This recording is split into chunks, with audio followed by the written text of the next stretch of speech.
Bonjour à tous, voici pour le problème du jour. Chez un marchand de tissus, Madame Leblanc achète 5,40 mètres de coton et 3,75 mètres de tissu éponge. Sachant que le rouleau de coton mesurait 15,80 mètres et celui de tissu éponge 123,0 décimètres, il faut calculer la quantité de tissu qu'il reste au vendeur sur chaque rouleau de tissu. Alors, déjà, le coton et le tissu éponge, ce sont deux matières différentes, mais c'est du tissu. Quand on va chez le marchand de tissu, on a des rouleaux de tissu. Donc le tissu est enroulé comme ça.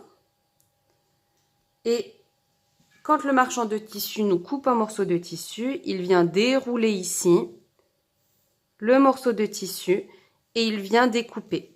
C'est le même principe qu'un rouleau de sopalin. Donc, on imagine que c'est du tissu. On déroule au fur et à mesure. Et quand on veut un morceau de tissu, on vient couper la longueur qu'il nous faut. Alors, on a ici deux rouleaux de tissu. On a un rouleau de coton et on a un rouleau de tissu éponge.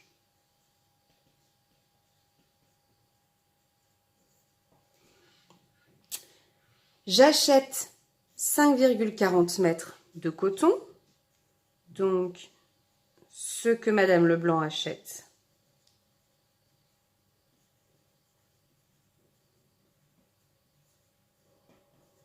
C'est 5,40 mètres. Pour le tissu éponge, ce que Madame Leblanc achète,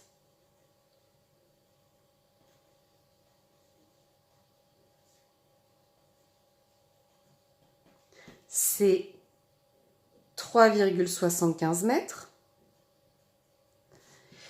Et je sais que le rouleau de coton mesurait au départ 15,80 mètres. Donc ça veut dire que si je prenais le rouleau de tissu et que je le déroulais complètement, j'avais en tout 15,80 mètres de longueur de tissu. Et le rouleau de tissu éponge, lui, c'est 123,0 décimètres. Et ce que je cherche, c'est de savoir, après avoir découpé les 5,40 mètres, la longueur de tissu qu'il reste.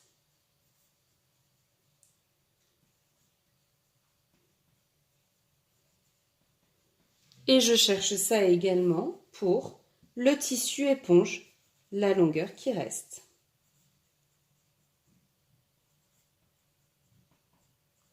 Eh bien, tout simplement, si j'ai 15,80 mètres et que je prends 5,40 mètres pour les donner à Madame Leblanc, eh bien, la longueur qui reste, j'ai une soustraction à faire.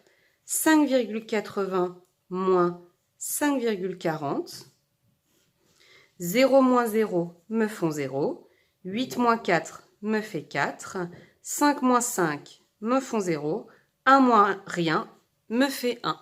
Et je viens mettre la virgule bien en dessous des deux virgules que j'avais dans mes nombres de départ. Mes virgules sont bien alignées de telle manière que je puisse avoir les unités, les dizaines alignées, les dixièmes et les centièmes alignés.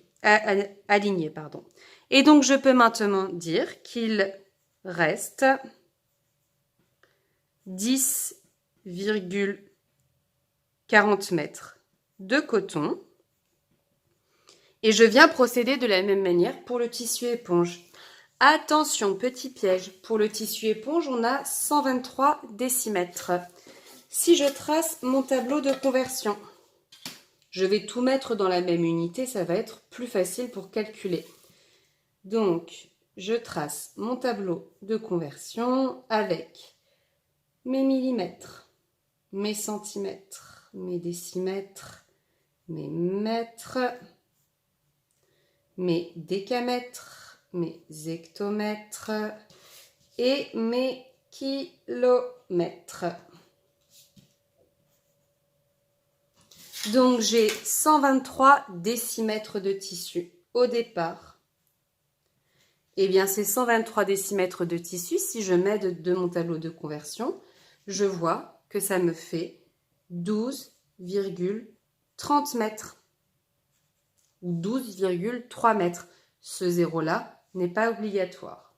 Donc, pour savoir la longueur qu'il reste, je prends les 12,30 mètres de départ, auxquels j'enlève les 3,75 m que Madame Leblanc achète. 0 moins 5, ce n'est pas possible. Je viens prendre une dizaine que je transforme en 10 unités. 10 moins 5, ça me fait 5. 2 moins 7, ce n'est pas possible. Je viens prendre une unité. Ici, donc il m'en reste une que je transforme en 10 dixièmes. Ça me fait 12 moins 7 qui font 5.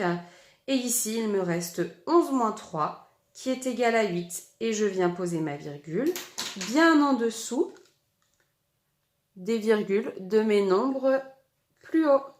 Et je trouve qu'il reste 8,55 mètres de tissu éponge.